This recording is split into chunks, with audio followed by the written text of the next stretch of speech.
build from and to enhance and improve upon. Yes, sir. But we have the Cultural Enrichment Fun Camp that's starting July 1st for ages 5 through 10. What we do there, they're going to be doing some African dance, African drumming, learning about their culture, of course, the reading, the math, the games, all of that encompassed within, this 6-week camp that we find, in UYIP that giving them that culture pride, giving them that knowledge, it enhances their immunity to the bull crap. Yes, sir. Because that's what culture is. Culture is your immune system. It's something you can draw back on and say, I don't have to involve myself in that foolishness that's going on over there, regardless of peer pressure, because I know who I am.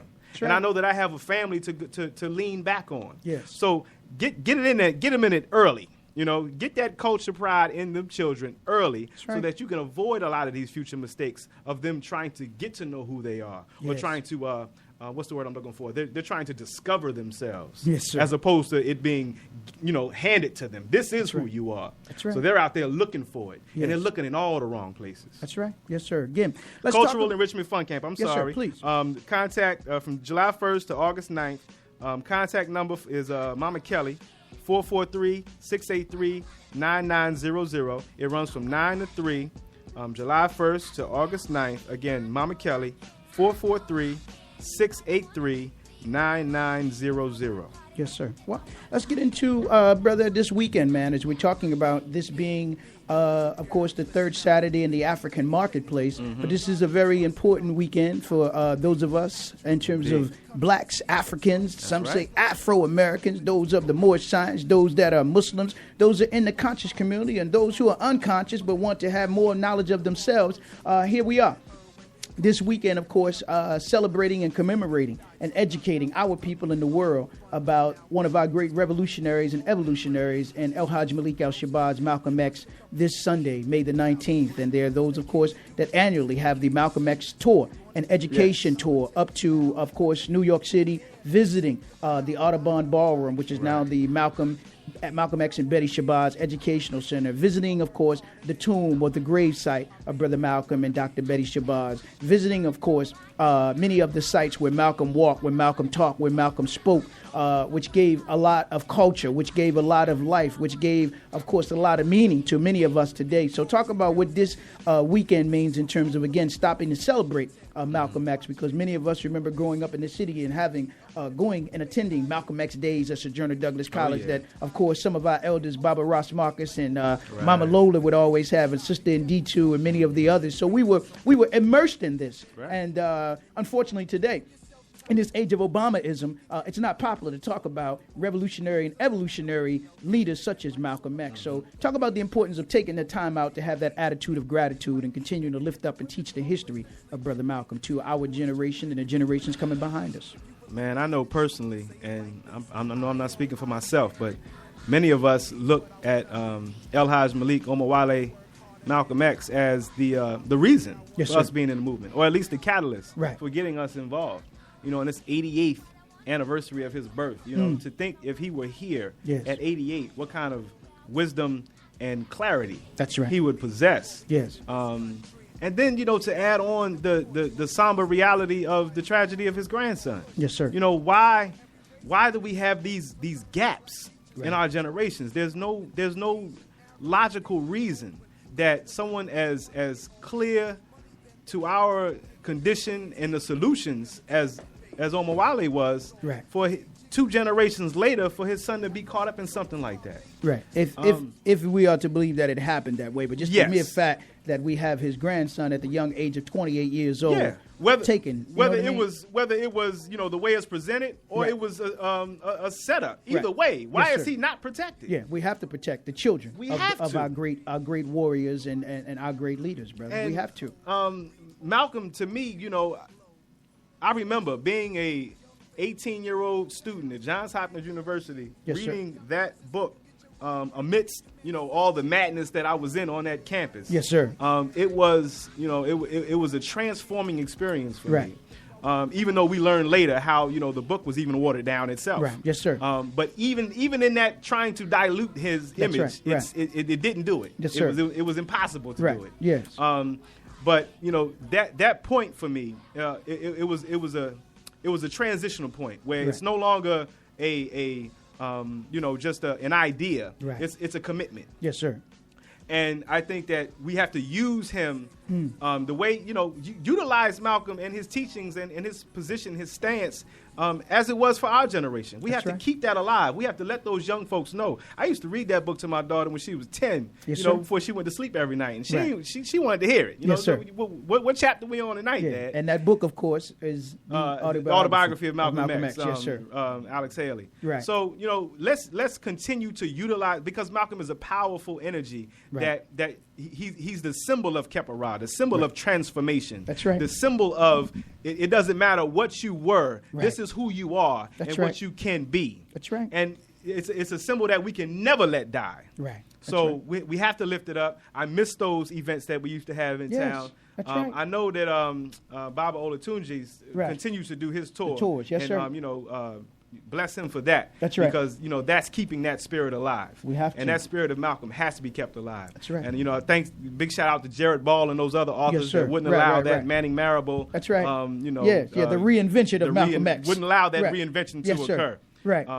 That's protection. That's the kind of protection. Which was really the desecration of Malcolm X. It wasn't about reinventing Malcolm, Exactly. but the reassassination of the image and the that? strong black man image that Malcolm X represents then and even today. Which is the same thing they did to Nat Turner. Yes, sir. And John Henry Clark had to correct that. That's right. Yes, sir. So let's just keep everything in perspective. Right. Let's have it should be a real reflection. Right.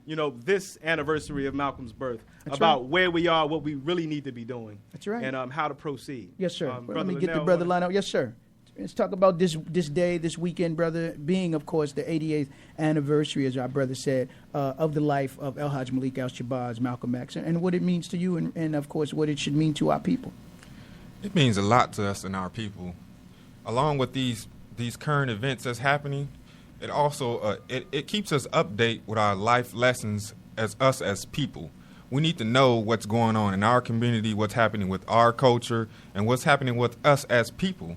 So with these things that happens with the brother Malcolm X and his late grandson, we need to know this. These are life lessons that we need to learn from and take from and continue to move forward. We have good things and bad things that happen. We also need to understand why they happen. Yes, sir. A lot of these things in the community don't get recognized and don't get told because they don't want us to know. Right. But we have to keep ourselves informed and stay within our community. Yes, sir. And keep our community being informed about what's happening, and each one teach one. Continue that method. With these lessons, it helps us get better and also helps us point out what we're not doing to further our future so we can correct that. Okay. Again, family, just tuning in, having a conversation with the brothers, Brother Lionel, who you just heard, and, of course, Brother Haru Hayru of UYIP. They'll be having, of course, the third Saturday of each month. You already know if you've been listening to the show and the flow. All you have to do is show up at the Maggie Quill Community Center, located at 2140 McCullough Street, right there. McCullough, what is that? McCullough and Bloom? Gold. McCullough and Gold. Bring your gold. And your gold is just your black body, your black mind, and your black behind. Gold. And then, of course, just spread the knowledge, the wisdom, and understanding and the spirit of Malcolm X, who talked about, of course, in one of his probably greatest speeches, The Ballad of the Bullet, the importance of black economics and the importance of controlling and maintaining the control over our communities and not allowing others to come in and control our community under the pretext of wanting integration. So what I'll do,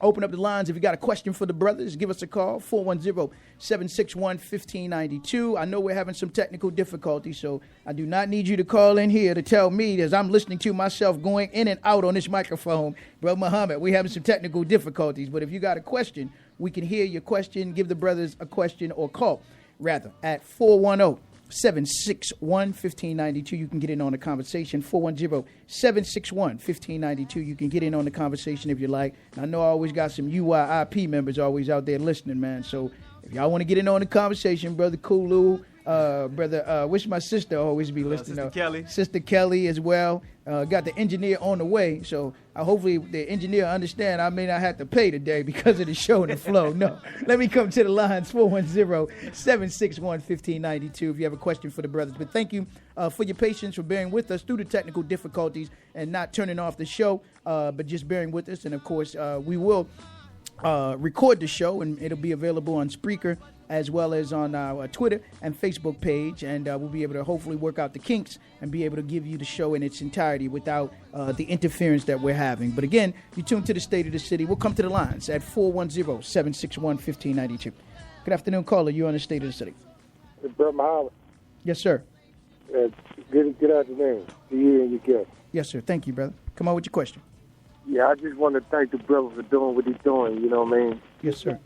Yeah, just thank the brother doing for you and keep up the good work. And I'm coming up at it to get some of that Sankofa spaghetti. All right. Sankofa spaghetti? Yes, sir. Indeed. It will be piping hot in full effect. You telling on him, brother. Sankofa spaghetti, man. Sankofa spaghetti. He All right. Ain't nothing wrong with that, brother. Yes, sir. Y'all have a good one, brother. All right. You too, thank brother. You, appreciate Peace. you. And with that, we'll take more of your calls, 410-761-1592. Talk about some of the meals you got, brother. Talk about the Sankofa spaghetti. What else you got over there, brother? Man, we got the ginger lime broccoli. Uh-huh. We got the garlic basil string beans. Yes, sir. We got the red rosemary potatoes, the Sankofa spaghetti. Look, this is food, y'all. I mean, we cooking this food. You understand what I'm saying? Right. I'm putting a lot of love and a lot of time. This ain't no fast food. This ain't no box lunch. Yes, sir. Right. You know, this is some home cooked meals. Okay. And I put a lot of love and time, and these are recipes that, you know, have evolved over the years. Yes, sir. And I got people that drive a long way to come get that ginger lime broccoli. Let me tell you. Is that they right? They just want to know where it's at. Yes, you want to have the broccoli? I'll be there. Right. So, you know, this some good food, y'all. Come on out. It's for a good cause, the Urban Youth Initiative Project. We've been in existence since 2006. We're teaching youth from 7 to 13. Well, just my program, the CASH program, 7 to 13, teaching them that African history and culture. We had a Kiswahili Jeopardy game the other day. Man, you should have seen these children. They was in it. So we got to teach them, brother. They say you can't teach what you don't know, and you right. can't rule where you won't go, man. So we got to teach them, brother. They love and learning about you got to that. make it innovative so that the children, so you can hold their minds. If you can't hold the minds, you won't hold the behind. You know what I mean? Not at all. So we have to use those innovative ways. So again, if you want to get in on the conversation, 410-761-1592. Get in where you fit in where you get in, and of course, most importantly, make sure you stop by tomorrow. Do a righteous drive-by right there to the Maggie Quill Community Center, and again from 12 to 6. And what's the cost for the dinners again, brother? The dinners are $10. You get the fried fish, big, huge fat man portions, 2 sides, free slice of cake. Yes, sir. All of that is there. For the vegans, we got the side meals because all the sides are vegetarian and vegan except for the mac and cheese. So, you know, we got something for everybody there. We got something for everybody. Yes, sir. All right. Well, let's talk about, man, as we're waiting on some of these calls that want to join us this afternoon on the show. As I said, we're stopping to celebrate Brother Malcolm X this weekend. And in celebrating him, we celebrate the best of us as a people. And I think his example to us in terms of, again, how he came from what many would call in terms of the low life to rise to the high life. And, of course, and one of the things that he talked about, among many things, in Pearls of Wisdom, he talked about that education is our passport to the future. And those that will rule tomorrow have to prepare for it today. Talk about the importance of education, not the training that we get in the Baltimore City public food system or the killing fields, but education that oftentimes we get outside of the context of the four walls of these institutions. So talk about the importance of our education, which comes from that Greek word eduko, which is to bring out what is there, bring out what's already in. Yes, sir. We're born with everything we need to succeed. That's right. We're born complete yet incomplete. Complete, exactly. Says. Yes, sir. Exactly. Complete yet incomplete. It's like a seed. You know, that seed just needs cultivating. That's right. To bring out that oak tree, that apple tree, that whatever the fruit that needs to be born. Yes, sir. So it's about cultivating the greatness that's already there. That's right. What you do through observation, what you do through connection, with the youth, by having these innovative programs that you speak of, that can unveil what they might even be aware of. That's right. Observation, participation, and imitation. Those are the ways that we learn, brother. Those are the ways that we learn. Yes, sir. And, you know, as that being the passport to the future, I think what he was really, my interpretation of that statement is, in order for us to achieve what it is we want to achieve, we have to tap into the greatness within. That's right. We have to find it, yes, as sir. opposed to, like you say, the training, which really glosses over whatever greatness we really have, to have us memorizing or conforming to what this society would have us be. That's right. Which is a worker bee. Yes, sir. You know, that's or, right. You know, how in whatever fashion form, be it on the plantation, the job site, or be it in the prison system. That's right. The amazing rat race, as I like to say. But at the end of the race, you're still a rat. That's you right. know what I mean? Yes, sir. we have to stop being batteries for the system that That's we, right. know is not working in our favor, Right. and start tapping into our unlimited solar energy That's for right. our own Yes, sir. progression. Yes, it's a must. Yes, sir. Indeed. Talk about the importance, because I thought that one of the